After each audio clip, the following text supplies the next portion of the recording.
Magandang araw ho sa inyong lahat mga kapatid. Ako po si JDB, ang inyong abang lingkod. Pag-usapan natin ito. Sabi ni Sarah, ako o si Martin? Ah, pinapipili niya po ang mga Pilipino. Okay? Na kung sino raw po ba yung gusto natin na maging vice presidente. Sabi niya rito ha, hingil sa umano'y ambisyon ni Speaker Martin. Di ba yung latest na press ko niya noong December 11? Doon niya yan sinabi. Sabi niya, alam na alam daw nga niya po kasi na pangarap ni Martin magpresidente. Sabi niya diyan, kailangan ng magdesisyon ng taong bayan. Gusto niyo ba ng Vice President Martin Romualdez? Yan ang tanong kasi yan naman talaga yung plano niya. And so kailangan mag-decide ng taong bayan. If you want somebody sitting there na hindi nyo naman binoto. So ibig sabihin po ni Sarah dito kasi, December 11. Ibig ko sabihin kasi ni Sarah dyan, ay ito po ay pag na-impeach siya, di ba? Ang ipapalit po ni PBBM na maging Vice President, walang iba ho kung hindi si Martin Romualdez. Yun ang sinasabi ni Sarah. Kaya ginagawa ng gobyerno daw ngayon, no, na ipinai-impeach siya sa Kamara at sa Senado para maiupo si Martin Romualdez. Ang tanong mga kababayan, meron na po ba kayong narinig, Teke Mind, Queen, may narinig na ba kayo na sinabi nito ni Martin Romualdez na gusto niyang magpangulo ng Pilipinas, na gusto niyang maging Vice President? May naramdaman na ba kayong ganun? Ako, wala eh. Ang nakita ko nga rito, tumakbo pa siya, nag-re-electionist pa siya sa pagiging kongresista sa kanyang distrito.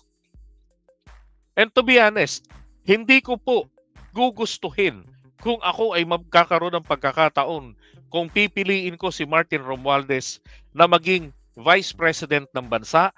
To be honest with you, hindi ko pipiliin si Martin Romualdez na maging Vice President ng bansa natin. Bakit? Mas malaki po ang pakinabang ng mga Pilipino kung siya po ay nasa House of Representatives bilang House Speaker. Okay? Etong susunod na Congress, dapat manatili siyang House Speaker. Ngayon, sino yung dapat napiliin ni PBBM na maging Vice President niya? Diba? Bahala na siya kung sinong gusto niya dun.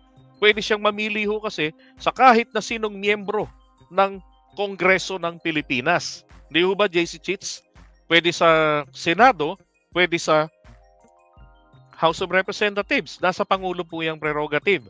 Kaya lang, bawat po yung pong mapipili ng Pangulo, kailangan pong manalo yan ng majority votes ng magkabilaang kampo.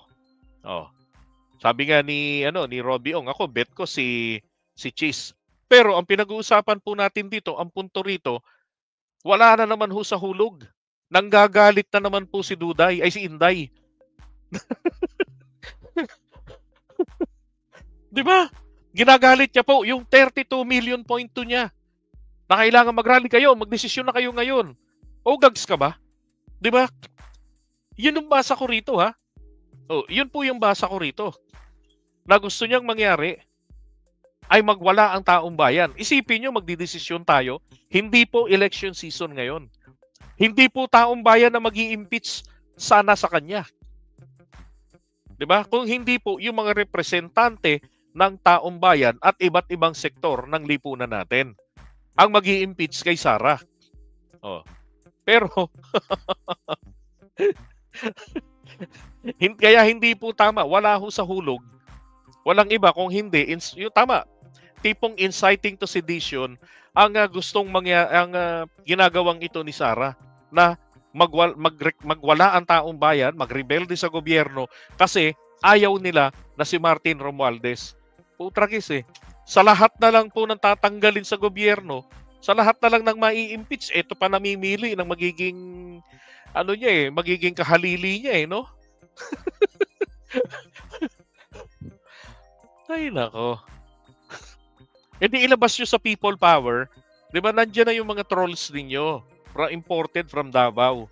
Nandiyan na sa EDSA. Naka-istasyon na. Ginawa nyo ng homeless. Nakatira na sa, hindi nyo man lang hinotel. Hindi na kayo naawa. Oh, sabi ng iba, first choice, Congresswoman Luistro. Diba? Ay, nako, Inday. Para, no ugali niya palagi? Hanap ng kakampi. Ipasa yung pagkakamali sa iba. Ay, nako. Ba't ba ganito naging vice president natin? I'm sorry. I really, really apologize talaga mga kababayan. Ako man ho ay talagang nabudol. I was made to believe na magaling siya. Isang abogada katulad ng tatay niya. Diba? Matapang, may malasakit sa bayan. Anak ng jutang ina.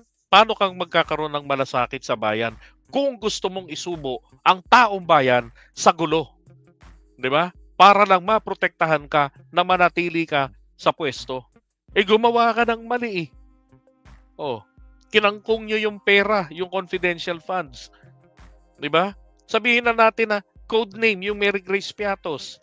Juicy si Kuya. Ano yan? Ipinamakla? Mukhang ipinamakla nung gumawa nung papel eh. Nung AR eh, di ba? Juicy si Kuya. O baka naman kaya, yung informant nila, di ba? Nakita, Juicy, Macho, yung nagpapirma. Kaya nilagay niyang code name niya, Juicy si Kuya. Oh. Pero wala naman pong logbook na kung saan madi-decipher sino o maka-counter check shall I say. Sino si Juicy si Kuya? 'Di ba? Langya tong mga to talaga. Oo. Yan ho ang malasakit Duterte. Isusubo ka sa labanan, sila ang mabebenepisyuhan. Hindi ka makikipaglaban para sa iyong karapatan, para sa iyong sariling kapakinabangan. Kung hindi po, para sa kanila. Tapos sila kuya-kuyakoy. Tingnan nyo ha, si Duterte pag-alagala ang mag-ama. Hindi man lamang binababa yung nasa labas ng Veterans Memorial Hospital. Palagi rin naman ako nag-cover sa kanila doon. Paggabi. Yung dyan sa EDSA, hindi man lang binababaan. Hanggang tuluyan na po talagang, di ba, naging mga langaw at ipis na sila doon. Oh. Ang kanilang mga attendees, yung mga inosente na lumalabas ng mall at naghahanap ng masasakyan at booking. Di ba? Ay, nako. My God, Sarah.